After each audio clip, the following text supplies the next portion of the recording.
we're live now with The Metal Makers, episode 3. I've got a different pair of guests here this time around.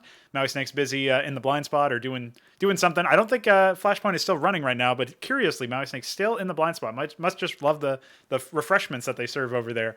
Anyway, we do have over here Anton of Complexity. He's the analyst for the team, and he is in your upper right-hand corner. And below us all is Mahone, who is the analyst for NIP, obviously best known for his YouTube content prior to that. And he's joined me to make some more content. So hope you guys are finding your current sort of arrangements relatively satisfying. I know NIP is not expecting any games anytime soon, Mahone, but figured we could talk first about some of the games that have happened more recently. And those games obviously came at BLAST Premier Fall, the Fall Showdown, where you guys ended up getting spanked out by, of course, like I was saying earlier in the pre-show, HenryG haters over here. They were spanked out by Cloud9. So what do you guys take of for one, I mean, the tournament itself is Single-elim, which we can get into a little bit later because that was obviously a big change from some of the other tournaments. But what do you guys make in general? What do you think, Mahone, of Cloud9 and how their roster shaped up and specifically how they matched up against you guys? Yeah, I think they're definitely a team. Like when we played against them, the only two matches they played against were against OG and VP. And it was kind of hard to really know like what they were planning to do against us, just because they lost both of those matches. So it's a little bit hard to like put too much stock into what they were going to do against us. For them as a roster, though, like they have some really strong players, or at least they have like the potential to be really strong. So it's like it was kind of expected that it wouldn't necessarily be like an easy game, but it's more so like how can they like come together, whether that was actually going to happen. And yeah, I'd say that like the match itself, I wasn't too surprised to see that they beat us on Nuke, right? But it's more so on Vertigo. It was a little bit frustrating for me watching, like just on the stream to see like we were in so many favorable positions, and then like Floppy gets like 2 kills out of nowhere, kind of thing. That's what it felt like playing against them on Vertigo. But in general, I think Cloud9 can be a really strong team moving forward. Like if they continue to play, continue to improve, I think the pieces will come together eventually. Yeah, one of the main things that I noticed when I was sort of trying to shadowbox that particular matchup ahead of the game itself was like you were saying, you can't really put that much stock in the results at Flashpoint because they were essentially like really quick series in a sense. I mean, there was some fight in them in some of those maps, but they didn't show too much of their hand. They really didn't get an opportunity to show that much of their hand on many of the maps. So it wasn't a whole lot of film. And then there was also just a little bit of downtime between their Flashpoint matches and their Blast Premier matches, which meant that it gave you a little bit of time. If you're in the Cloud9 camp, it allows you to see, oh, well, here's some mistakes we can fix ahead of this next match. It's almost like the film might even tell you lies about Cloud9 in the way, or it might be a double-edged sword where it sort of shows you some tendencies, but they've already changed those going into the match. Yeah. And I'm curious as to your take on, like, essentially, do you start mostly anti-stratting not as a team, but individual player tendencies as much as you can? In that sense, it's like, we know this player is kind of got this play style going on. I feel like almost you would have to anti-strat from a completely different perspective when you don't have that much film or when you think that they're going to adapt anyway. Yeah, it's definitely a way different. It's a little bit different against like a newer team because like when you play against a more established team or a team that's been around for a while, like you're going to be able to see in more of their games like what they actually like to do, like from match to match, right? When I looked at them, it's like we only really got to look at like one map, right? It was like 4 different maps, so it's like it wasn't like there was any trend I could really see. So yeah, you are right in the sense that you had to look a little bit more at the individuals, right? Because those are things that are less likely to change, especially on the CT side, right? Because if you kind of look at how they play, you can kind of see, okay, are they more passive or are they more aggressive, like that kind of idea. But there were a couple of things that they did that are a bit more unique on the T side. But those are like the only things you can kind of pick out where it's like, if you see this, they might do this, but it doesn't entirely mean that, right? So it's just like more so just kind of like, you just got to be aware that this is a possibility, but not so much where it's like, we're going all in on it because, they could easily change it. And there's good reason to believe that they probably would change it seeing as their results at Flashpoint. Anton, what do you make of the sort of prep that you guys were able to do before your match against Cloud9? Because you didn't necessarily know you were facing them until the NIP match came around. Yeah, were you exactly. Were you actually expecting Cloud9 to win that match ahead of it? Did you do any not really. Prep? No. I think we're kind of like expecting. Also, we had to prepare like Sprout as well. it's also all kind of like back to back or like not much space in between. So we played Sprout and we 2-0'd them, and then we were actually like expecting an IP to come through to play them, but yeah, they upset an IP, and then kind of it's rough to prepare for them, like Mahone said, because like when I analyzed them, they had like 6 maps played, and we as in Complexity and double-elim, we've always known like to prepare like really hard for officials. Like we always like want to have like a lot of data, like a lot of demos on every map we analyze them on and stuff. Like I mean, there's like 6 maps in total. Well, normally like you have like at least 2 maps, like 2 maps per map. You have like, and now there's like 6, and all they had this was 6, and then some maps they didn't even like play and stuff. So was kind of rough to prepare for. So that's definitely like in their advantage that they have so much data on us where they can prepare for, and we have only like limited data on them. So yeah, I think that benefits them. But I still think like that shouldn't have like prevented us from like winning against them, especially on the third map when we had like a lead. Yeah, you guys played a closer series in your match there. And one of the things that I wanted to contrast is the Sprout series, right? Because you were talking about 2-0ing them. And in that situation, most people would be inclined to sort of write it off as, well, Complexity is clearly the better team. Sprout was obviously not the better team. And just in general, that's almost like what you would expect as a 2-0. But do you think that it was more like similar in that sense where you had enough time to prepare ahead of the match and you were able to sort of get everything comfortable so that, you know, essentially maximizing the chances of that 2-0 victory? Whereas if you compare that to the C9 series, which was much closer and you still almost edged it out, it's like we barely had time to prepare. So it, you know, can people sort of write off the Sprout victory in the same way, or how much do you think the preparation for Sprout actually had as a factor? Not that much, I think. I think we played like really good Counter-Strike in general. People hit their shots, we had a good game plan going. I think we won like almost every like entry duel. We got so many 5-on-4 and stuff. Like we just played like really good Counter-Strike, and of course all the preparation helps. But like people just showed up that day against Cloud9. Like people showed up less, and like also Cloud9 played good in certain rounds. Like they had some gamble stacks on this too, like 3 people on the right bomb site and stuff where we ran into. So yeah, they had some reads or like most likely like gambles that like paid off for them. So yeah, I don't think it had anything to do with the preparation that we like threw it Sprout so hard. I mean, we would have beat them anyway, I think at least. But yeah, of course, the preparation is important for every match. Doesn't matter like what level of competition or what level of team we play. We will always prepare for our opponent. Right. Yeah, I mean, one of the things that people kept saying was that Alex was getting crazy reads in the middle of the game, something you alluded to on the pre-show there earlier. How much of an impact do you feel like Alex had in leading that Cloud9 to the victory there? Do you think it was a considerable, sort of win for Cloud9 to have Alex sort of calling the shots there? Like, did you feel the impact from like analyzing the matches afterwards? I mean, yeah, after like reviewing the matches, like I mean, it definitely saw like that Alex like gamble stacked like the correct bomb sites a few times. So I mean, and that paid off for them. But I think on the CT side we had them. We were up like big time on the CT side, like up like, let me check, like 10-5 or something. Yeah, we were up 10-5 apparently, and we were up like 13-7 or something at one point. So like I think like we should have closed that one out. But yeah, congrats to them. They kept their composure, and few got like gamble stacks and fucking our money like put us like close, and it worked out for them in the end. Now, Mahone, I want to get your read on Alex. I'm curious as to what your perspective going into there. Like, do you feel like there was a considerable component of him sort of leading Cloud9 to victory in NIP as well? Because that it seems to be a very common fan narrative and even broadcast narrative. So just started checking the pulse, and I'm curious what you think he brings to the roster. Yeah, actually, the one thing I'm most impressed about with Alex is that he's been away from the game for a period of time now, and to see him like kind of come back and be able to kind of bring this team to this level, right? I mean, it is kind of expected with the players that he actually has, but just to see him like come back and still frag as well as he does, I think is really impressive. And in our game in particular, I didn't really feel like that was necessarily the case where he had insane reads on us. For the most part, it was like fairly expected. It just kind of didn't go our way. But in like the other matches, like especially that complexity game where the Dust 2 one, especially, like that's the one that I caught, right, where he had so many like good reads. That's definitely like something that you want out of like an in-game leader who's willing to take those kind of risks and then also be able to put himself or his players in the spot to actually be able to execute it. I think it's very difficult to find an in-game leader who would be willing to kind of make those kind of risks, especially in such high pressure moments. One of the things that I noticed when, in general, looking at the Blast tournament itself, is obviously one of the teams that made it out that I don't think really anybody was realistically expecting them to was FURIA. And they're a team that has like this very defined aggressive style.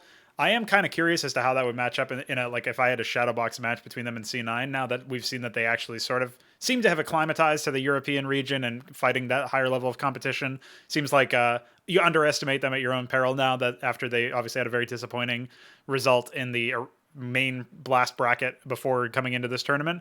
So my question in this vein is actually I'm curious as to what your guys' take on each of your teams' styles, but I'm going to try to do this in a little bit of a cheeky way so that you guys don't have to necessarily reveal too much information yourself. So Anton, I'm going to throw it over to you, and I'm going to ask you if you had to tell me what NIP's style is. I want you to sort of analyze Mahone's team for me, and I want to get your thoughts on them as a roster, and if you can see like they have a defined play style, or are like if you had to make them place them on a graph, are they more tactical, more loose? What's your take on NIP in general? More tactical. I think way more tactical. I think Threat always has been known to be extremely tactical in CSGO, even back in the days. But inventing like smoke walls, like on cobblestone and stuff, and I still see when I watch NIP demos, like I still see like a lot of like flashes and smokes they use, and how they set up and how they take map control and stuff. That like very structured, and I have like a procedure, like a protocol they follow when they like take map control and when they take executes and stuff. Like it's all like really set, and I don't think they have like that many loose styles or like loose players in that sense, at least from my point of view.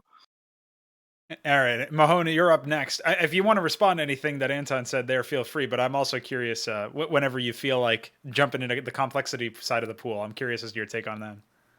Yeah, I mean, I think it's been a while since I've actually really like taken a deep look at complexity. But from my point of view, like on their T sides, you know, they kind of have like sometimes they have these rounds where it's like kind of scrimmy, right? Like for example, they might just do like the A ramp pop a lot like towards mid, but they can be tactical at the same time as well. And I think that's what makes playing against complexity difficult, is because they can kind of blend these two styles. And at the same time, like their individuals are good. Like Config is like playing really well recently. So it's like, even if you have the idea of like how they're going to play, it doesn't mean you can necessarily stop it, right? And I think that's like the biggest thing that makes it difficult against complexity, where it's like, it's hard to know what they're going to be doing, right? Because they can kind of flip between these two styles, and as well, it's hard to stop. So even if you know what's coming, it doesn't make it easy to stop. Yeah, that's been a call sign of a lot of the great teams in Counter-Strike history, is you might know what they're all about because they've played X number of matches and you've been able to study them, but that doesn't mean that you can do anything about it once they get rolling. So definitely an angle there. Anton, one of the things that people are curious about, I think in general with complexity, is how JKS is fitting into the roster. And we've seen a couple of series with them that complexity as a team have definitely looked very competitive. So I'm curious as to your take on, like, when you got word that JKS was coming in, I'm not sure how much you can say on that, but did you think that he would end up being a solid fit as a replacement for Obo? I mean, yes. I mean, I know JKS and his role myself, and obviously all the work that has been put in, like in finding like replacement, has been like done by BlameF and like Kita. Like they really made sure like that we got like one of like our top like priority like picks that we wanted to get like as a new fifth, and JKS like was on top like of the list that we like wanted to get. So yeah, I think he fits in pretty well. He plays a lot of like Owens roles. He's also a bit of a lurker, which clashes a bit like with BlameF. But I mean, that's easy to make work. Like people have to like sacrifice a bit, but that's always like that in CSGO, like in the team. You have like to make sacrifices. But yeah, he took a lot of Owen spot, like ramp on nuke and inner on train and stuff on city. Like so, like he's fitting in like in those positions like really well, and he played like a lot of those positions before as well in other teams. All right, all right. Well, it's good to know that. Yeah, I agree with that. Yeah, I was just gonna say, yeah, I agree with that. Like, I think JKS is probably the best player that Complexity probably could have got in this time, right? Like, yeah, he fits into so much of Obo's spots already. Exactly. And like, how I kind of see it is just like he's just like a more experienced version of Obo. Not to say though that Obo doesn't have like his strengths in being a like, young player and like really good mechanics, right? But it's just like JKS is like very similar in that sense, but it's just like he has more experience behind him. So you can probably deal with certain situations better. And yeah, I think there wasn't really a better player to get on that complexity roster. Yeah, it was almost like a real magical sort of like happy accident. I'm not sure how Jason League pulled it off exactly to make. I mean, obviously we try to imagine him as like a 500 IQ mastermind. But I mean, for Obo to pick that time exactly when JKS was available to say I'm not really interested in playing with Complexity anymore and move back to NA, which for his age and also for the circumstances that we're facing, totally understandable. For that to all happen at the right time for JKS to be picked up seems. I don't know how he gets away with it, but Jason Lake, man, what a guy. He knows what's going on there. Not to mention as well, like I think HenryG was probably looking at JKS as well, right? And I'm sure Cloud9 had a big bank account to be able to offer him as well, right? So it really did work out.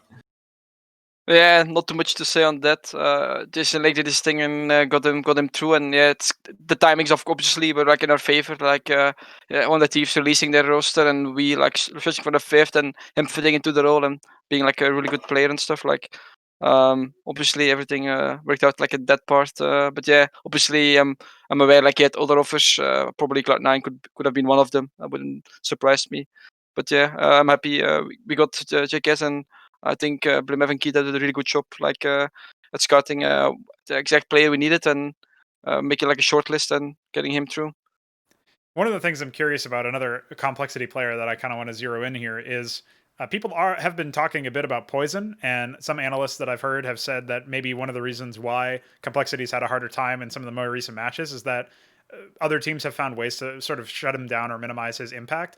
Then again, at the same time, the memorable moment that sticks out to me from poizon on the Dust 2 against Cloud9 is when he's on the A site and he's just flicking as fast as possible, getting, I think, a 3K to hold the site, which was like almost a magical, like miracle play that he pulled out of his hat, and suddenly you guys are up around again. So I'm kind of curious about your take, having looked at this at poizon sort of as he's developed within the team, Anton. I'm not sure how much really you feel like saying on that topic, but it's something that I'm curious about personally. Like I just wanted to see what you have to say, maybe just as an explanation as to how some teams have sort of shut him down in that way, or do you even think that that's correct?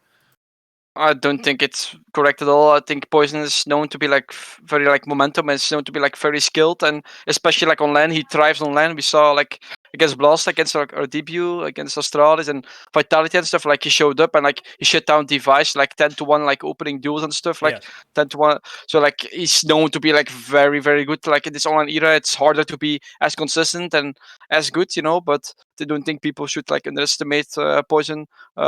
One of his like points he need to improve on is like communication. I think that's working out for him well. So I think I have not much to say about like the haters are saying like he got shut down or something. I don't agree. I think he's been doing okay, and obviously he can do way better. If he's on, then he's on, of course. But yeah, we just need to wait, and poizon will come through again. Mahone, I'm curious as to your take about the LAN impact versus the online impact, because this is obviously something that's been a little bit fading off of discussion because we've been online for so long. But do you think that there's like a team or a player that comes to mind in particular where you when you switch from LAN to online, suddenly they play either above or below? I mean, people would say maybe Xantara's on the online era. People would also say like some of the Fnatic players for the offline era, if they're on LAN, if they can actually play LAN, they can like kind of leverage the experience that you get from there. But what do you think? Which teams or players do you think in your book are like the most affected, I guess, by the online switch?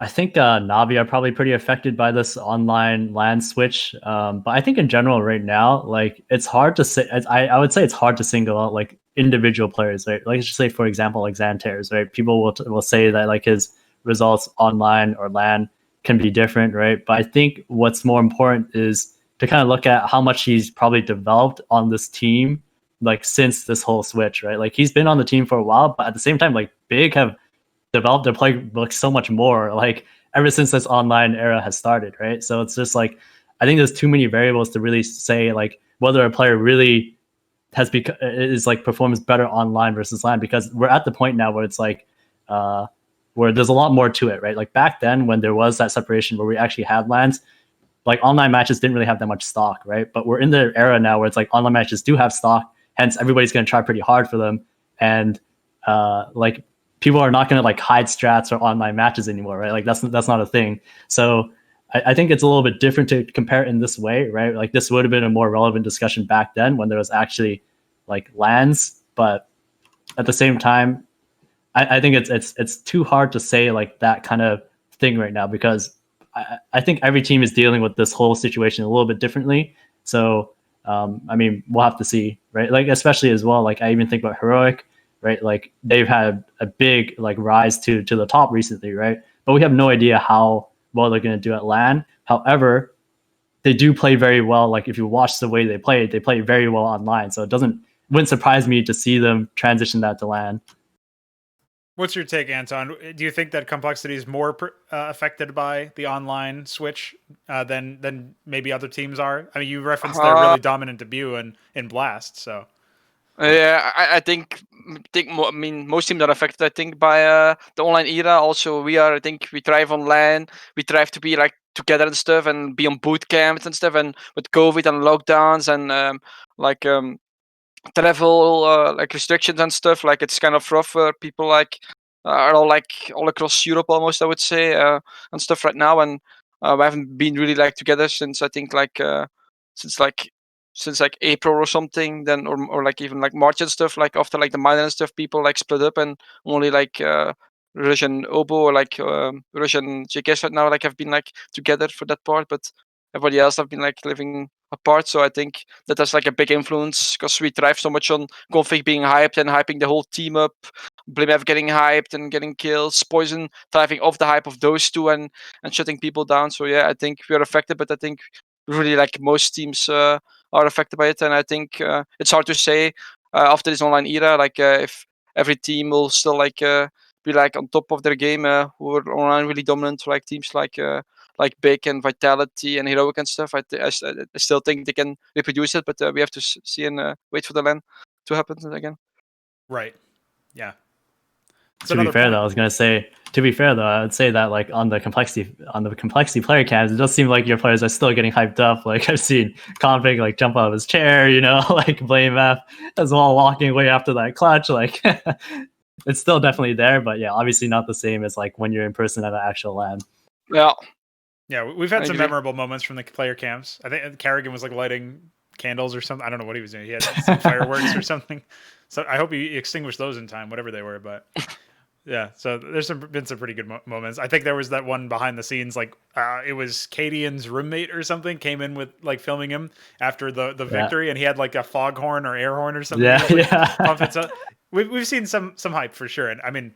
There's obviously like the Brazilians are almost famous for having that hype, like especially MIBR lately. They've all been every single round win is a they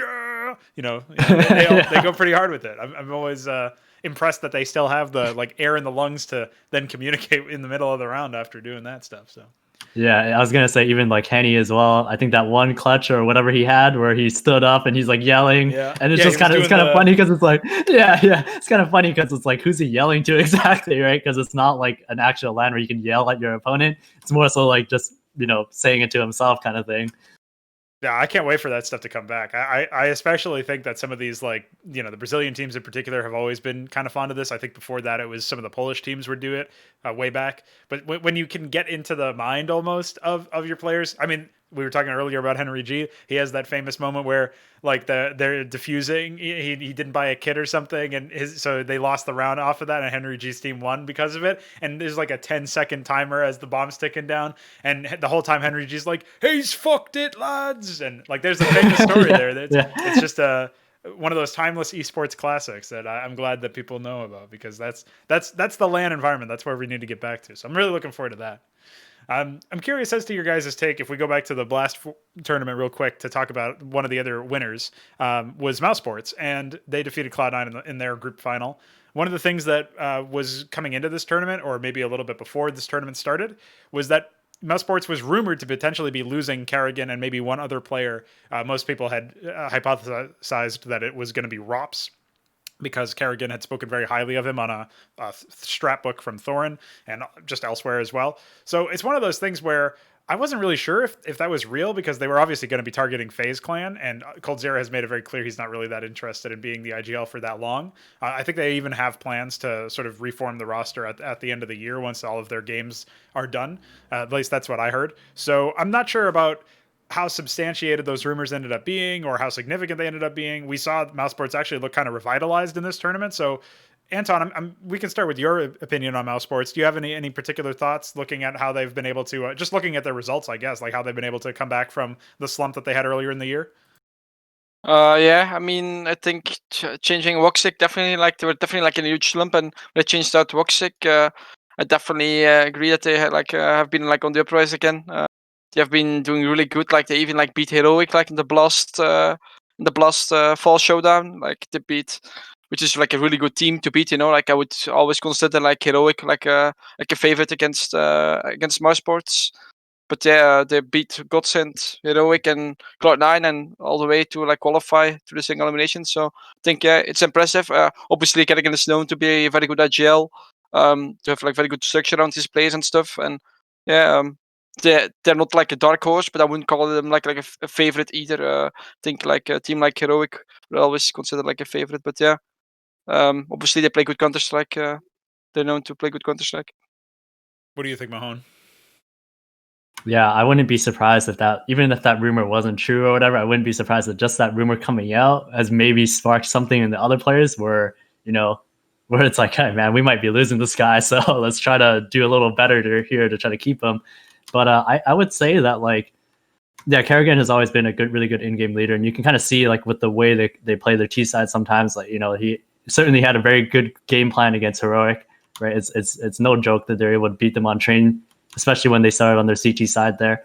But yeah, I think it's mousesports, like Anton said, that it's they're not necessarily a favorite, but they're still a team that you have to be afraid of, right? And it's kind of hard to say, but I feel they're not too far away from being that kind of top team. That doesn't necessarily mean a roster change, but it could just mean a slight role switch up. For example, they got Chris J opping more often, right? Something small like that could be another thing they need to do to try to push themselves towards the top, because they still have relatively young, I guess it's really just BMass now at this point, who's a younger player. Can't really say Rops is a young player. He's been playing in the scene for a while. Frozen as well, he's had a good amount of experience. So yeah, I just feel they're not too far away from being a really top team, but they just kind of need to find just one kind of thing to kind of change that push them there.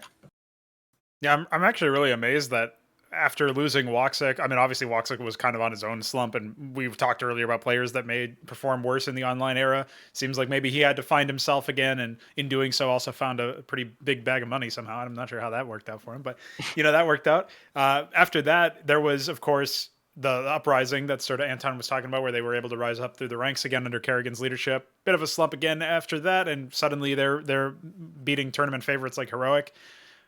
It's always interesting to think about when a team is almost in a purgatory between being a dark horse and being a favorite, somewhere in between those two categories.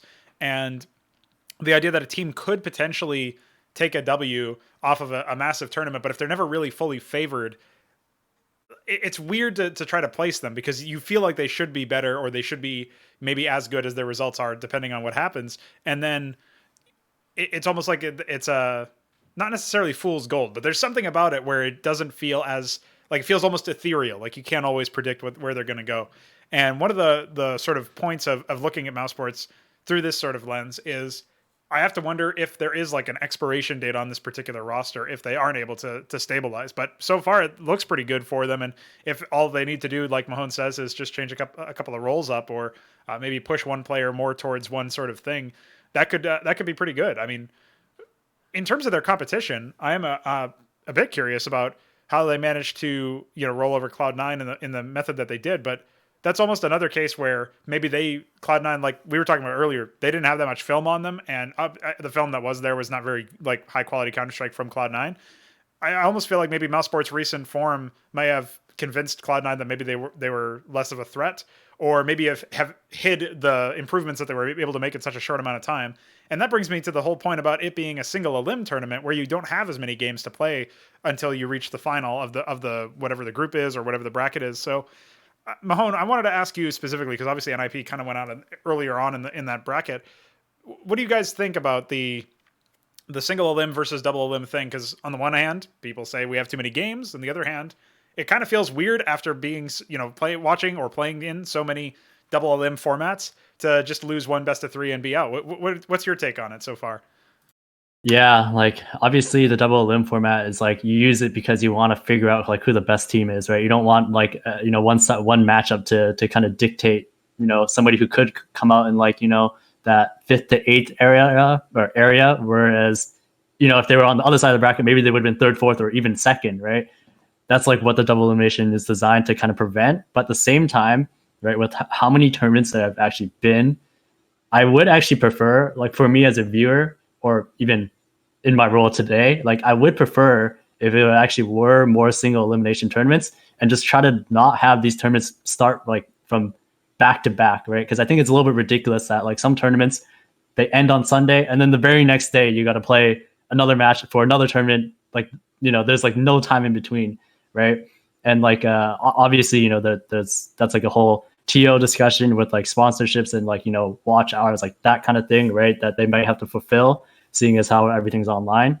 But at the same time, I feel like it would help the teams a lot kind of like be better, right? So they're not like stuck in this like wild run of like where they have to play matches like every day for like 2 weeks, right? I don't think that's going to necessarily provide like the best level of Counter-Strike. So I would actually like to see more single elimination BO3 tournaments so that we actually do have some padding in between each tournament. So it's not like, even I see like Heroic, like there are a handful of tournaments where it's like they win that tournament and then the next day they play in some other thing, right? And then like and then usually for the most part these teams, they don't really perform that well the day after they win a tournament, right? Because it doesn't matter as much to them at that point. What's your take on it, Anton? I agree. I mean, I think obviously both have advantages and disadvantages. Like single elimination, like obviously there's no room for error. Like you have to win everything to get to the final. There's no lower bracket reverse run to like get back to the finals and stuff. So that's a bit like shitty. But I agree. Like a lower bracket makes it that more intense, makes the tournament that much longer, like that more to prepare for and stuff. So it definitely it's intense. And like Mahone mentioned, like sometimes Sunday you end the tournament, and on Monday, like sometimes even like noon or morning, like you already have like the next tournament and stuff. It's like back to back to back to back, and also for preparation wise, it's not nice. Like mental health wise, it's not nice. Like you want to like take an off day, and if you reach the finals, it basically means you won't have like an off day between tournament and stuff. So it kind of like all adds up. So like I agree. I think single elimination that way could be like more beneficial, even though it sucks, because you don't have like a second chance. But yeah, it's intense. So I think Theo maybe should look into that for sure. I almost wonder if it, like you were talking about the intensity of the games going up on single-elim because there's no second chance. I almost feel like maybe that would drive viewership up more in those games. So it's like each individual game is more meaningful. I haven't looked at the figures themselves, so I can't really say for sure, but I think particularly with Blast having that production element that a lot of the other tournaments that we've seen, particularly like the ESLs and Dreamhacks, they don't like it. It's just a fresh change of pace for a lot of people. And in some cases, it's just like people would say it's objectively better. So yeah, I'm not sure what you guys think about the intensity of the games themselves. Again, we don't really have access necessarily to all the metrics behind the scenes, but it does feel like as a fan, you might see this team goes home if they don't win this match. I think that always matters more, even in a double-elim format. And I almost feel like it's a no-brainer to sort of mix it up a little bit instead of everything being best of 3. It looked like you were about to say something earlier, Mahone, so I don't know if you have any follow-up on that. Yeah, I was, but I kind of lost my thought after you were expanding. But I think what I was thinking about was the fact that I think there's 2 types of goals that you could have with like this situation, right? So it's like, since we are in the online era and we perceive this to be temporary for the most part, right? It would be the best to or if you're trying to figure out who the best teams are, it would be best to use double elimination all the time. So that way we always know who the best teams are based on like each tournament, right? We're always going to get the mostly correct first, second, third, fourth, fifth, sixth, seventh, eighth kind of thing, right? But because we're in this online era, I feel like there at least is a sort of viewer fatigue where it's like each tournament doesn't really mean that much anymore. Where it's like you look at all these ESL tournaments, like ESL, like IE in Beijing, and Cologne, whatever other tournaments they have, where it's all like kind of back to back, where it's like it doesn't really mean anything anymore. It's just like it's just another ESL tournament, right? Where it's like, yes, or just in general as a whole, you could say they're just tournaments being hosted by different TOs, and it happens like every single week. So it's like, why should I care to watch this one? Like, why should I care to watch every single one of these kind of thing, right? So in a way, I feel like maybe if the tournaments were a bit more spaced out, where it was single elimination, we could get to that point where, like you said, the matches would be more intense and people would like want to watch it more, because it's like it's actually a big deal. It's not just, oh, it's not a big deal, we lost it, or this tournament happened, we'll just watch the next one afterwards, and the one after that, and the one after that, right? Which is why I think as well, like when the North American teams came over to Europe to start playing, right, it was like a breath of fresh air, because it's something different finally. Yes. Right? It's not just seeing if the rankings changed a little bit, like from tournament to tournament. It's like we're seeing whether or not the North American teams can compete with Europe after this extended period of time. I'm looking at the bracket right now for Dreamhack Masters, since we're going to be pivoting over to that to break down some of the matches that have already happened and maybe preview it a little bit and give our thoughts on who might win it. But I'm already astounded at how many games have been playing in this tournament. I mean, this tournament started on the last day of November. It has only been running for 3 days, and I'm seeing, I mean, I don't even know if I can count them all in the time that it'll take me to finish this sentence so that it doesn't have a bunch of dead air in the broadcast, because there's a lot of matches here. I'm seeing, I think it's 14 matches have been played in 3 days. I don't know how I would ever be able to follow that. And by the way, this is just the European bracket too. So this is not including the North American games, which I believe have also started. So, but even without those, I didn't even know that FURIA 2-1 to G2. I completely missed that somehow. And like that, I don't even think that was today. I think that was the other day. So yeah, let's just say it's been a bit overwhelming to consider all of the different potential matches that have happened. But as long as we're talking about DreamHack, I suppose we can go there. Now, one of the things that happened, sort of an early storyline that I do recall from looking at some of the results in some of the matches, is that when Gambit surprised by taking on C9 and Complexity, we were very surprised to see that they were sort of leveling up their game and taking down those teams. Obviously, since you had to scout them a little bit there, Anton, I'm curious as to your thoughts on Gambit coming into this tournament. Did you place them to be as strong as they ended up being? I mean, we know like from playing them like back in like those home sweet home tournaments and like playing them in scrims and stuff. Like we know obviously they were like a very good team. We didn't really underestimate them like some people and analysts like claimed. Like we like didn't really like prepare as hard for them. Like we take every official match very serious going into it, and I think they have like a ton of firepower in that team, and like we got like out firepowered like almost like every aim they will. We didn't play proper Counter-Strike, or communication was probably not on point as well from what we saw.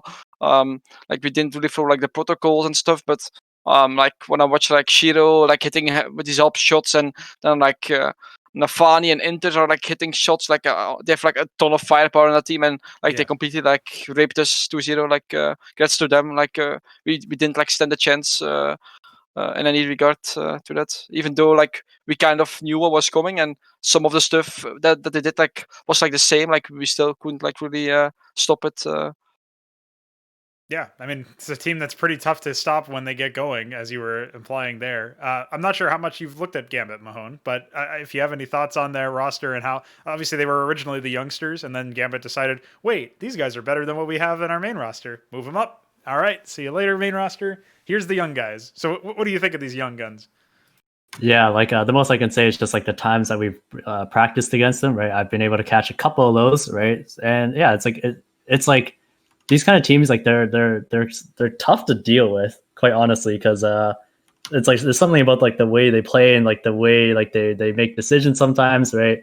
Where I mean, like it's not necessarily specific to Gambit anymore. Like I'm more so just referring to just CIS teams in general, right?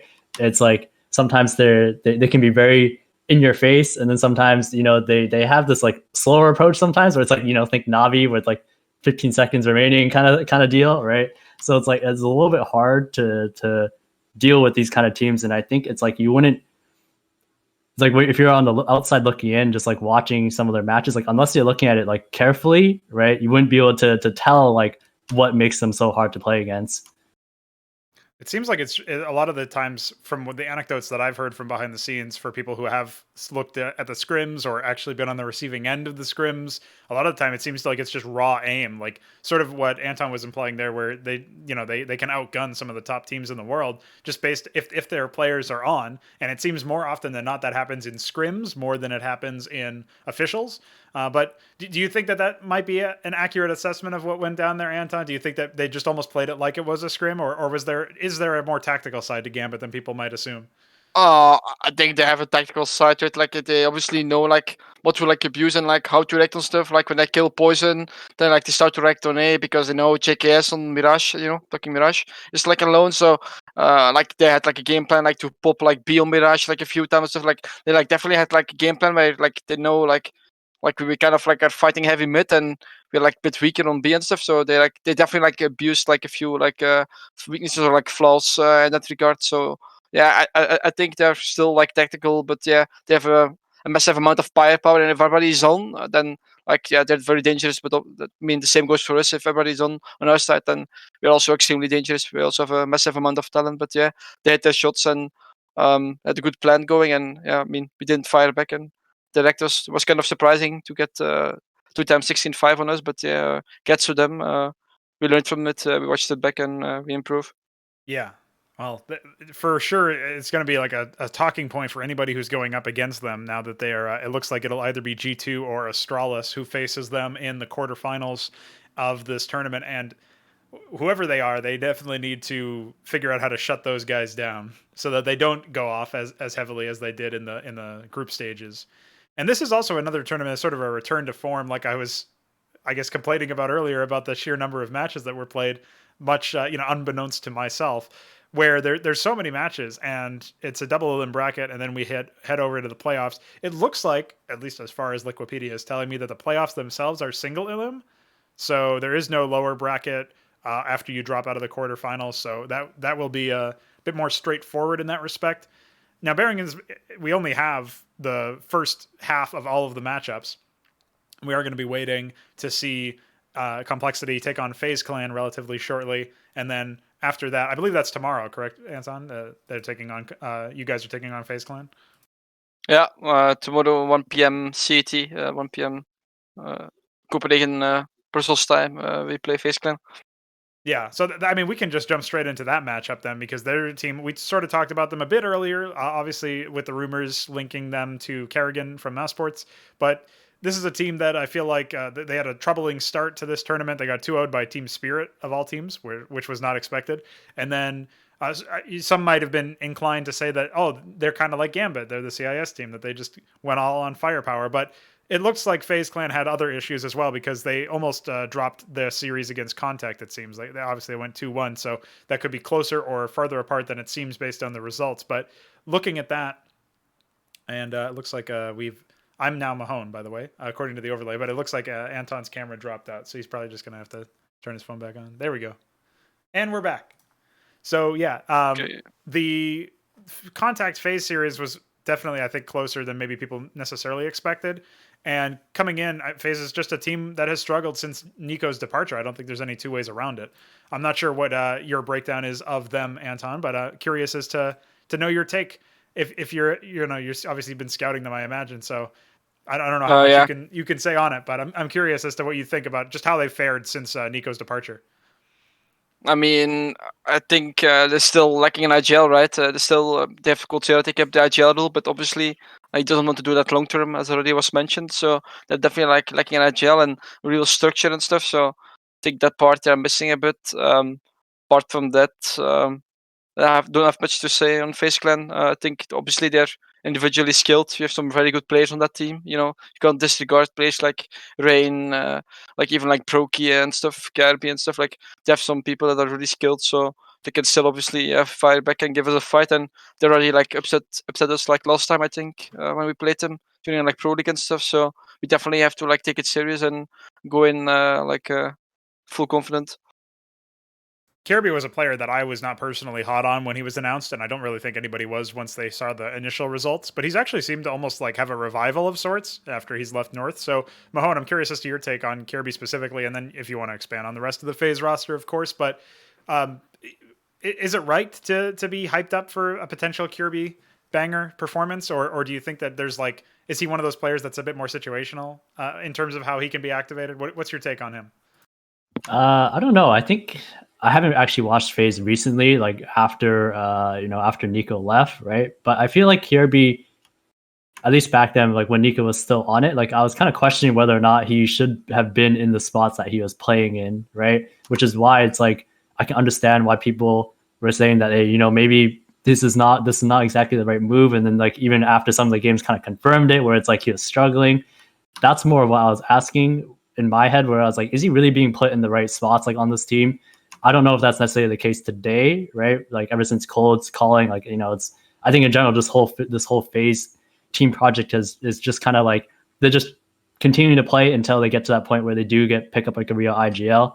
But one thing to kind of consider is like, just think about how KRB, you know, he used to play on Astralis or I guess North, but North was, you know, not really a good period of time for him either. But it's like, you know, back when he excelled back on Astralis, so you got to think like, that was Astralis too, right? Like Astralis can make almost anybody look good under those circumstances. So I think it's a little bit difficult to say, right? But I would just be questioning like if he's really being put in the right spots to actually excel, right? And I think I think you can say that about almost any player where it seems like they put up good performances before in like a previous team, and then whenever they transition to a new team, if you see that they're succeeding more or less, right? You kind of have to question, it's like, okay, are they succeeding more because they're being put in the right spots or being set up in the right way? Or if they're not succeeding, like what is that? Because it's definitely not just individual form, unless it's like a player who hasn't like played the game in like an extended period of time. But if it is somebody who's playing the game for a while and they're struggling, maybe you might want to look at like if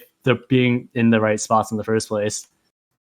Yeah. I mean, for what it's worth, he does seem to have come into his own a little bit more recently, and maybe that could be partially attributed to when Nico ends up leaving and there's a bit more space on the team in terms of role selection and like you were saying, the spots that on the maps you can play, the positioning, how you're used by the IGL. So, I mean, props to Cold for picking up the role, even if it is only temporary. It's definitely, you know, we've seen some interesting behind the scenes stuff. I think there was a recent interview with him where he said something to the effect of, being an IGL, you just get fucked all the time. Some funny quote like that, where he was saying like, there's basically no, you know, you can't even think, you know, you're trying to focus on so many different things at once. So interesting that he's, you know, maybe he's actually taking a bit more of a cerebral or trying to take on a more tactical approach to calling the strats in a way that maybe Nico didn't, because at least I haven't heard Nico complain about that in the same way. So it's kind of interesting to see like the two sides, you know, when we see these people who are conceptually, like we think of them as superstar players, Cold and Nico, and they've both had a crack at the IGL role now, and it's going to be interesting to see how it plays out, even if it is only temporary. So looking at the matchup against Complexity, I would say most people would definitely favor Complexity. I think even if Gambit had dropped that series and gone down into the lower bracket, people would have expected that Gambit might even have FaZe Clan's numbers. So based on just the results that you've seen, Mahone, do you have a prediction to make here? Are you predicting Complexity to take the W? I think Complexity will win, but I think it's going to be pretty close. Oh, really? I think it's going to be pretty close, yeah. Okay. What makes you think that it might be a closer match than we're expecting? Oh no, sorry. I thought you were referring to if it was like Complexity versus Gambit. Oh no, you're referring to Complexity versus FaZe. Okay, yeah, yeah. I think it should be a pretty straightforward win for Complexity. But I do think there might be like one close map, but in general, like the whole series, Complexity would be able to take it. Okay, all right. So coming out in support of Anton, nice to see. One of the things I'm curious about both of your opinions on here, and I'll start with you, Anton, is it's something that I feel like doesn't get talked about very often in the Counter-Strike space. It's a question that I'm always having when I'm looking at some of the teams, is when you see a 2-0, I feel like there's a couple of different things that could be happening in a case of a 2-0. Could be like a skill mismatch, could be like what we talked about earlier with the Complexity Gambit series, where they, you know, all the players are just on and they just never go off. They're full throttle the whole time. So it could be like momentum based in that respect. It could be firepower mismatch or skill mismatch. But if you have a more evenly matched set of teams and there is a 2-0, especially maybe on the online era where I think we've seen more 3-game series or 16-14s or overtimes than maybe in the LAN series that we would be used to up until this point that we've seen in that context. So considering all that, Anton, do you think that there's a reason for like reasonable excuses for losing a team's map pick in that sense? Like, do you think when a team goes 2-0, does it have the same amount of impact online versus LAN? Do you think that at this point it's just like that shows that one team was definitively better, or is it like you were saying with Gambit, maybe they were just better on the day? I'm curious as to your take on like how significant a 2-0 win or loss actually is in the grand scheme of things. I think during LAN area, I would consider it way more like decisive and way more important than during the online era. I think pretty much now, like I'm not gonna say anybody can beat anybody, but all the top teams I think can pretty much contest close against each other. And I think like Vitality can beat Heroic 2-0, but the next week, for example, Heroic can beat Vitality 2-0. So I think like in that kind of like way, there's a lot of like variance and a lot of like different things that can happen. So I don't think like a 2-0 means that much these days, unless it's like a consistent 2-0 win, like 4 or 5 times in a row against the same team or something. Yeah, obviously, then it would mean something. But in the grand scheme of things, one best of 3 in like a group stage or like a playoffs thing, I don't think it means that much. Since already Mahone mentioned, there is so many ESL tournaments and even BLAST tournaments going on. What's your take on it, Mahone? 2-0s, are they the big deal or are they fake news? What's your take? I think it's actually more important to look at the scores of the maps instead. Like I don't really put too much stock in just saying like or looking at like the series wins, but more so like how close were the games, right? Because let's just say, for example, like a 2-0 where both of the games were like 16-5s. That's very clearly a blowout, right? But another 2-0 where it's like 19-17, 16-14, you can be like, okay, this is like a really close series. Yeah. And then another thing you could look at is like even for BO3s, right? If it's 2-1, how did the 2-1s come about? Like were they all close maps? Like were they all 16-14s?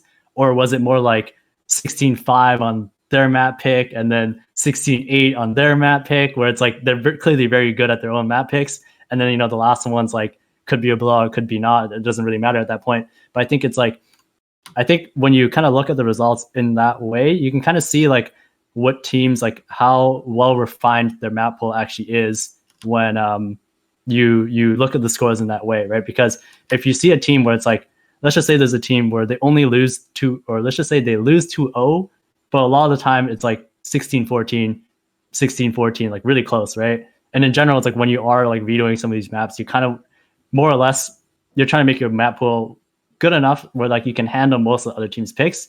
So if you do lose like, close against the other team's map pick, I think that's a pretty good sign that your map pool is like decent, as opposed to another situation where it's like your map pool is very shallow, where it's like, yeah, you might be really good on your map, but it's like you just completely get owned on the other team's map pick, right? I think that kind of just shows like whether a team, like how refined, like how, I guess you could say, how wide they are in their map pool, like how skilled across the maps they are. And I think that's more important to look at as opposed to just seeing just like the series itself. Yeah, I think so, for sure. I mean, one of the things that I would say too is like when you're considering 2-1s or especially best of 5s, one of the things that I was looking at is that Na'Vi Vitality best of 5 that happened, which it was one of the rare best of 5s that everybody in the community seemed to agree, like, it's really good that this was a best of 5. If it was a best of 3, it would have, maybe the veto would have gone differently, obviously, but if it had been a best of 3 and Na'Vi just wiped them out 2-0 for the final, it would have been a very different story than the reverse sweep comeback from Vitality. So I think it's always interesting to consider stuff like that. But if there was a best of 5 where one of the maps that the eventual winners say like, or even, maybe the map dropped by the winners is like a 16-4 or something where it's a really dominating defeat for like a dominating victory for the opponent. And maybe that's the only map they pick up in a best of 3 or one of the 2 maps they pick up in a best of 5, but they still don't carry the whole series away. It's almost like, you almost lose more points as the victor. We have to contextualize your victory because of the fact that you got blown out completely on one of the maps in that way. And I think especially at the highest tier of Counter-Strike, I mean, sort of what Anton was saying earlier, you have a ton of potential for, especially among the tier 1 teams, where they might be able to trade map picks. They might be able to just take a series 2-0 or 3-0 based on the fact that most of these teams can play most of the maps at a relatively competent level. Even their defaults are going to be maybe even stronger on some maps. Even if they play loose, they might be stronger than some of the tier 2 competition in that respect, just because of how drilled they are on other maps and just as a unit together, depending on like how good their team play is. So there's a bunch of factors there as well. I'm not sure if you guys have like of the series that you have watched lately. I think this could be a fun little sort of gimmick to ask you guys. Was there a series where you watched it recently? If you guys had time to watch a full series recently that didn't involve your teams, where it was just like a really good series of Counter-Strike. I'll ask you first, Anton. Do you have like a favorite recent series that you were able to catch?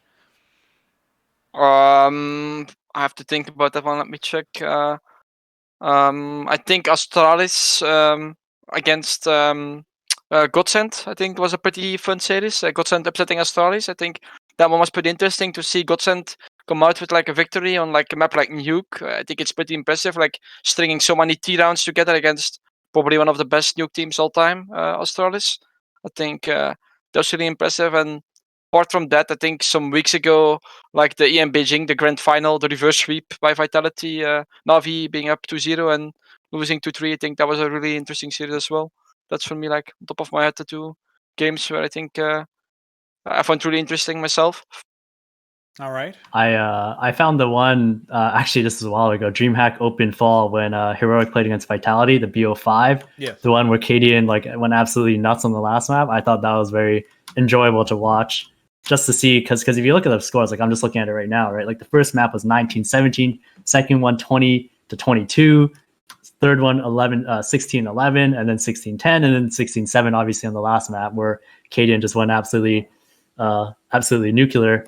But yeah, I think it's like I'd say like that's probably the last series that I watched where I was like I really enjoyed that. Yeah, it's one of those things that we don't get to hear enough of. I think is like some of the people on here are going to be casters or analysts or whatever the case may be, and a lot of the times they're busy doing their day job, really studying whatever teams they might have. But sometimes there's just a series of Counter-Strike that reminds you that you're a fan of Counter-Strike, not just somebody who works within it. So it's always nice to hear that stuff. Yeah, so if we look to the rest of DreamHack Winter, one of the things that I wanted to sort of cover on some of the sort of last couple of topics here before we get into our playoff predictions, I wanted to talk a bit about the fact that like we've seen so many teams relocate, like obviously FURIA qualifying after they qualified out of the Blast Fall Showdown. They come in here, they are able to take on North, they're able to take on the G2 series, which to our point earlier, FURIA dominated G2 in the map wins. They did 16-8 on Inferno, 16-6 on Nuke, and then the Mirage win by G2 was 16-13, a much closer affair. And so that goes back to the conversation we were having earlier about some of the sort of contextualizing the 2-1s. Definitely feels like a much better series for FURIA overall. They seemed like they might even be a team to beat after their more recent events. If we were to look at those, if we were to look at the way that mouseports handled Godsent, I think that was also, it's actually almost a similar, it might even be identical score lines in terms of the series. So the one Godsent victory was 16-13, and then all of the two mouseports ones were 16-9, 16-8.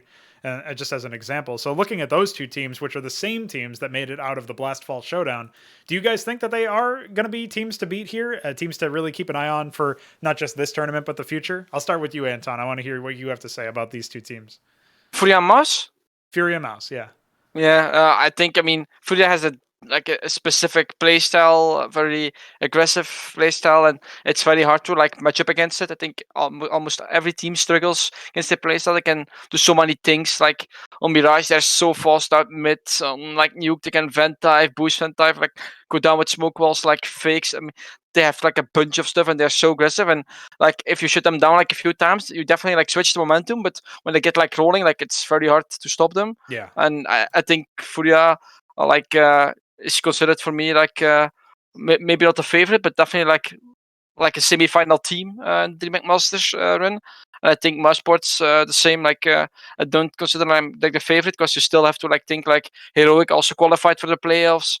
G2 or Astralis. I would say most likely Astralis is also going to qualify for the playoffs and stuff. There's some more teams that I would say Heroic and Astralis more likely to be favorites for me in the tournament in the finals than mouseports or FURIA. But obviously they're still contenders. Like I said, I think both would be qualified to be top 4. But obviously I don't count out myself. I think we can still obviously we're gonna win against FaZe Clan and try to make a deep run to the playoffs, and we can also beat all of those teams. We have beaten Mouse and Astralis and Heroic already before. All right, Mahone, let's hear your take on FURIA and mouseports in whatever order you feel like taking them on. Yeah, actually, I'm not completely sold on mouseports. They've had, obviously they had decent results recently, right? But I don't think it's enough to really say whether or not they're gonna be able to make a deeper run into this tournament. As far as FURIA, I think they're really starting to find some form now that they've been in Europe for a period of time, right? Obviously, it's kind of funny, but when I was watching the art interview the one on where he was on HLTV Confirmed, right? Where it's like he was saying that like they play more aggressively because that's all they really know how to do, right? It's not so much like playing regular or whatever. They're not comfortable playing the other way, right? So it's kind of, I think, because they're starting to find like ways to make it work in Europe now, I would actually expect that they would be a dangerous team moving into this bracket, right? So obviously, if we assume that Complexity is going to win, which I think they will as well, if they meet up in the playoffs, I think it could be a pretty close matchup.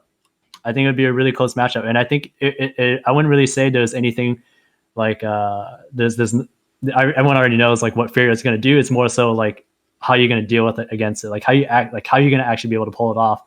And there's obviously ways to do it, but again, it comes down to actually executing it. And I think that's the toughest part against playing against FURIA, is because they're so good at doing what they do that even if you do try to counter it, right, they still might be able to come out on top anyways.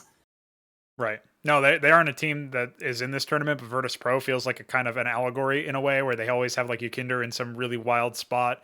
And you know that James is going to be on the more conservative side, but how do you account for the more aggressive ones? It feels kind of similar to how FURIA play, where it's a different set of players who are doing it, right? The IGL for FURIA is the one who's making a lot of space and potentially getting a lot of aggressive early rounds or just really wild positioning. I think one of the more famous rounds, besides the Inferno one where the CTs did an exec onto T side B, but you know that besides that one, there was of course the round where he ends up like sneaking into mid window at like 19 seconds into the round somehow, and just the idea that on Mirage, of course, and the idea that you could do that in an official match, of course, is crazy just to imagine. Like if you start to account for that as a team going against FURIA, you almost have to plan for that to not be the case. You can't account for that strategy. You kind of have to be aware in the back of your head, this might be something that they maybe try to do something that can neutralize it 9 times out of 10 or something, but you just can't.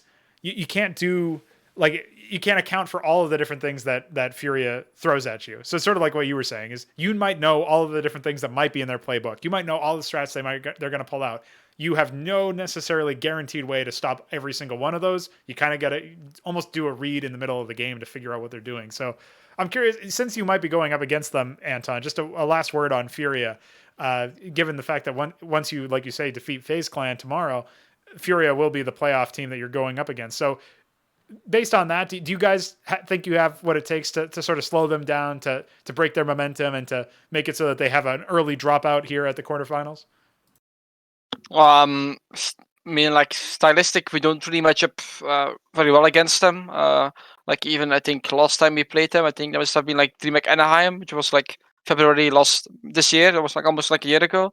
We don't match up well against them, but I think we can give them like a really good run because we know like how to like counter their playstyle a bit. We have like a good game plan, like what we want to do against them, and obviously it's still hard to stop them, but with a good game plan and like people like on fire, I still think we can give them like a really good run and show them what we're worth. All right. Well, you already said that it would be a close and interesting matchup, Mahone, between Complexity and FURIA if it gets to that point in the quarters. So let's swap over to some of the other potential playoff matchups here we have.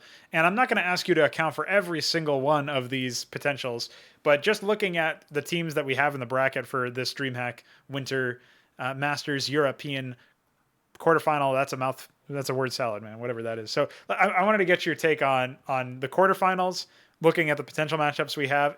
Anything stand out to you? Do you think that it's like by far and away that for the most part, the teams that we're going to see here are going to be the one like that are already in the quarterfinals, already qualified? Are they going to be the ones that slot into the semifinals, or how much variance do you think is planned on that? Yeah, I guess if we look at the first one, right, like Heroic versus the winner of Godsent versus North, I'm pretty sure Godsent's going to win against North. They've been showing some pretty good form with their recent victories. So between Heroic and Godsent, this is a little bit tough. I think Heroic will probably win still, but I think it'll be closer than people think, because Heroic, I don't think their form's actually been as good as it normally is, right? And since Godsent has been, they've been putting the pieces together with Emmy on the lineup recently, I think that series will actually be closer than people think. I still think Heroic will probably win that. The next one, mouseports versus Cloud9.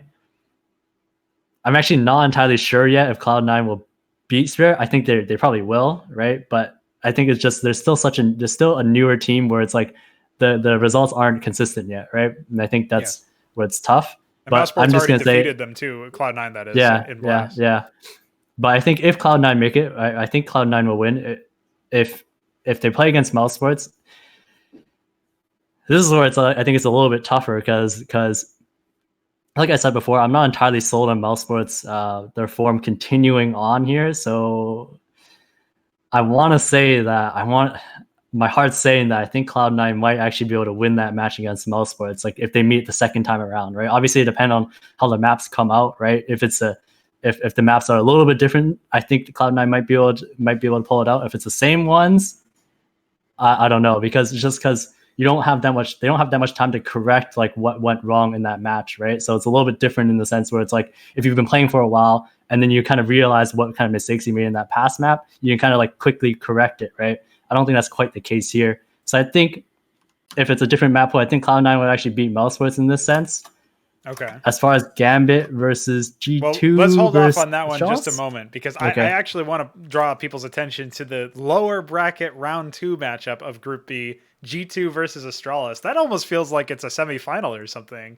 That could even, in theory, you could see a world where those two teams are what's in the final of the playoffs. That doesn't feel like it's a group stage game. You know what I mean? So, Anton, I want you to walk us through this particular matchup. What do you make of G2 versus Astralis? Do you think that is either team even really favored to win, or is this going to be a barn burner? What's your take? I mean, I think I still put like Astralis as favorites. I know G2 very well, and I know Malak very well. I was also analyst for them a year and a half ago or 2 years ago almost.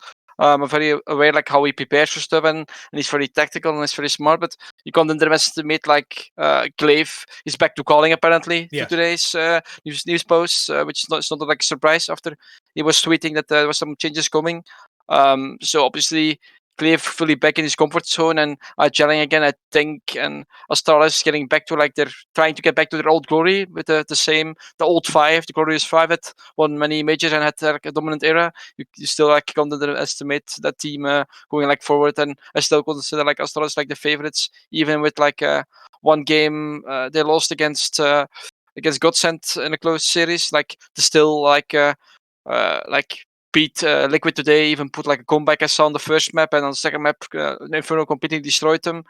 I think they have a good map pool as Astralis, and with Glaive calling, I consider them favorites. I think G2 is going to have a good tough time, but yeah, they have some firepower on that team, obviously. So yeah, maybe like G2 can make it close, but for me it's like 2-0 Astralis, I think even.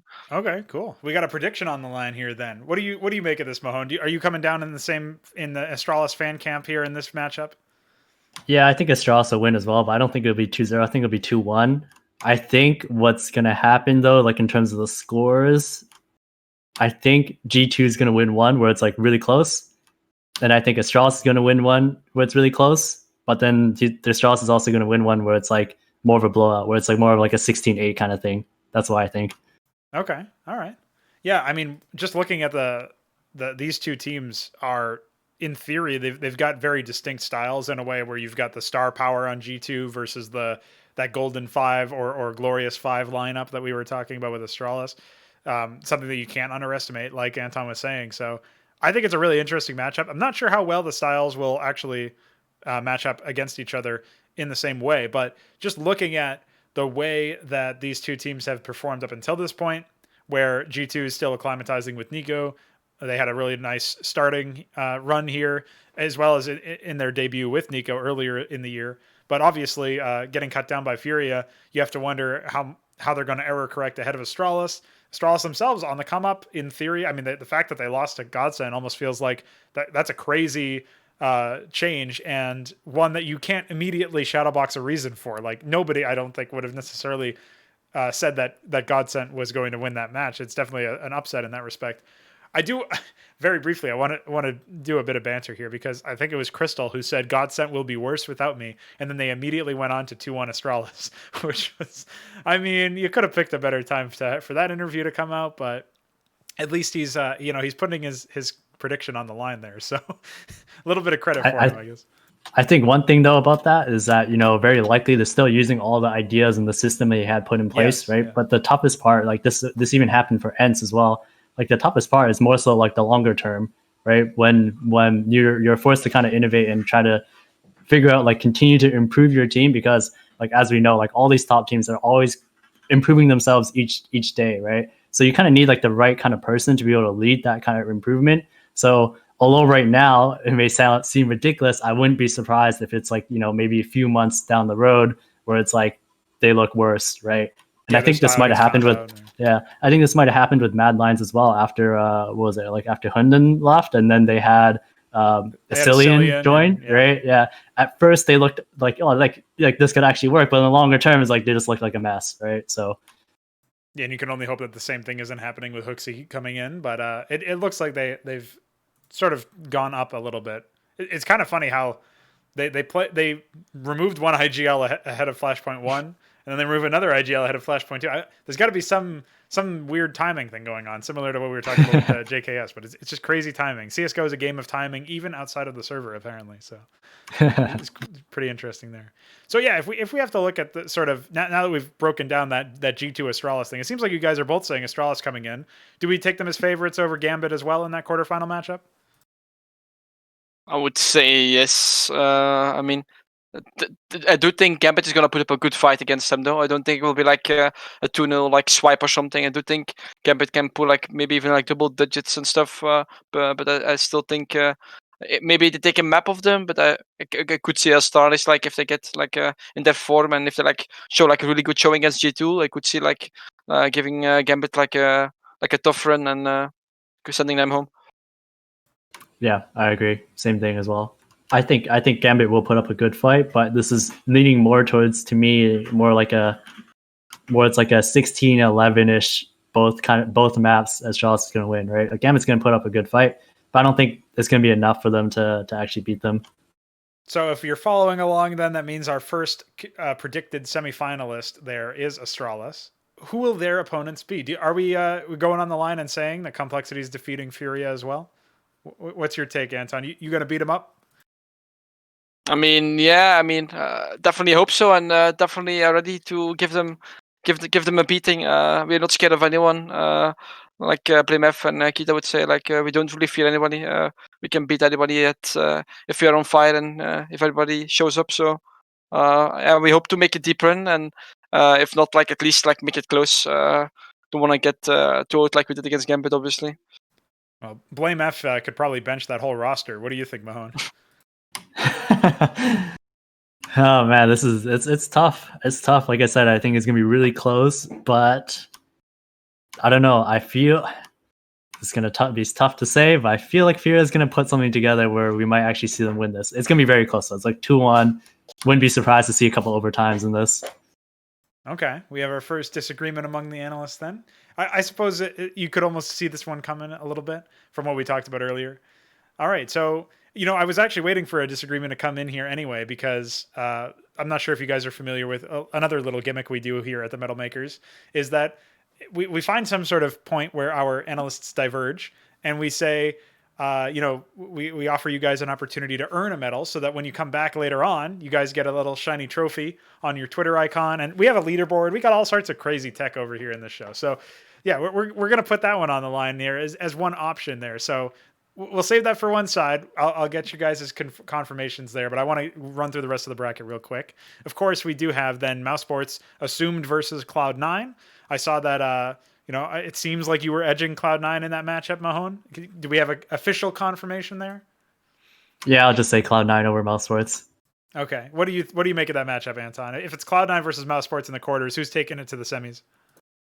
I think that's a tough one, to be honest. I think Callaghan will have like a really good game plan going in. I'm not saying Alex won't. They also are prepared very well, but I think, I don't know, mouseports, are riding like a little bit of like a high right now. I mean, I think they can continue that high, and while Cloud9 are like a little bit in between, we don't really know where they are at the moment. So I would say mouseports in a really close series. I think like 2-1 and like all double digits and stuff, I think. Okay.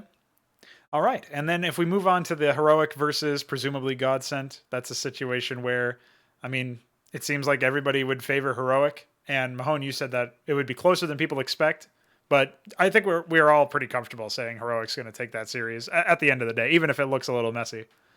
Yeah. I agree. All right. So if that's the case, if our analysts are correct here, then that means that we're going to have Heroic versus either mousesports or Cloud9 in the semifinal and the first semifinal. The second one will be Astralis versus either FURIA or Complexity. Now, rather than asking you guys to shadow box all these different potential matchups, what I want to talk about is just who do you guys think is making it to the final? If you had to predict that one, what would you say? So we'll start with you, Anton. For one, I should ask, are you going to be predicting Complexity taking it to the final? Are you guys going to go all the way?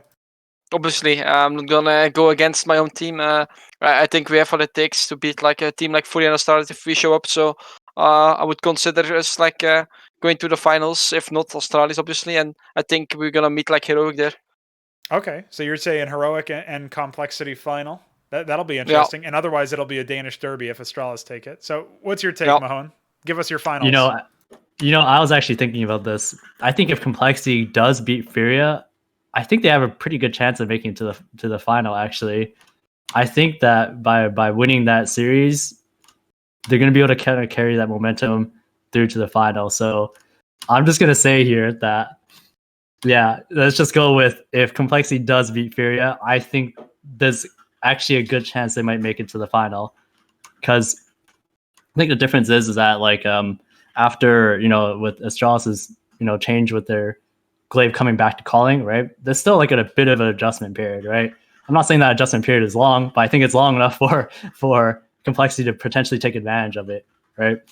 And yeah, I'd say on the other side, I think Heroic's going to make it. Yeah. Okay, so we have a pretty similar prediction either way then, in that sense. All right. Well, that'll be cool. So I guess in that case, the main disagreement that we had here was whether or not Complexity were making it to the semis. Can I get you guys to lay your prediction lives on the line, so to speak? I mean, Anton's already said he's going all the way to the finals, so I know his answer is yes. What do you think of Mahone? Are you willing to come over to the Complexity side, or are you doubling down on FURIA? No, I still think FURIA's going to win. It's definitely going to be very close, though. In terms of the series score, probably like 2-1. I think Complexity is actually going to, like, the map that they win is probably going to be really convincing, actually. I think it's probably going to be like a 16-8 on the map they win, and then FURIA is going to win the other two maps like 16-14, 19-17 kind of thing. Okay. All right. Well, I mean, those are the predictions. We'll have to check back in after the games are done, whenever we get you guys both back on to talk about who gets the medal and who doesn't, right? So that'll be an interesting one to keep track of. And I mean, that pretty much does it. Wraps up the predictions for DreamHack Winter. So I'll give you guys a little bit of an opportunity. Say, the floor is yours, Anton, first. I want to ask you if you have any sort of final words, but also if you have anything you want to plug, anything you want to shout out. Besides, of course, watch Complexity tomorrow, right? No, shout out to all the fans, all the Complexity fans. Shout out to like the management behind it and everybody, like from manager, like from top to bottom, like everybody supporting the team and making everything happen. And then shout out to like Blimev and Kita, and as well as Warden, who's not with us anymore, but like for giving me like the chance back at the Starlight Major in Berlin, almost like 1.5 years ago, I would say. 1 year and 3 months ago, 1 year and 4 months ago, like to give me the chance to come into the team as a mood analyst and like work with the team like on a daily basis. So definitely grateful for the chance I got, and for the opportunity I took, and I kind of went with it and got to where I'm here now. All right. Mahone, the floor is yours now. Take us away with whatever you want to shout out and any sort of final thoughts you want to leave us with. Yeah, thank you so much for having me. And as well, thanks to NIP, as well as the team, and all the people on my YouTube channel who've anxiously been waiting for the next video I'm going to make. I don't know when that's going to be. Been pretty busy with stuff behind the scenes with NIP. Can't really explain what it is yet, but yeah, we're looking to make 2021 a good year for us. So yeah, that's pretty much it. Well, my last word is, it's crazy to say 2021. I can't believe how fast this fucking year went by. That's incredible. How many matches have been played? It's all a blur. I can't keep track of anything. Counter-Strike in a nutshell. Well, thank you all for joining us. Thanks to the analysts who came on and donated an hour and a half of their very precious time. Very appreciated. And thanks to the Twitch chatters. Oh, actually, one thing before we go. We did have one question during the process here, so sorry for that false ending there. Vincent wanted to ask, can Alex keep his crazy aggression up? And I just want to say, I'm assuming this is based on the fact that he dropped that 54 bomb we talked about in the pre-show, I believe. So this is the real last word. Mahone, take us away. Can Alex still maintain that form? Especially, I mean, is it almost a honeymoon period? He came back after not playing for a while, and now he's like top of the ranking. What do you think?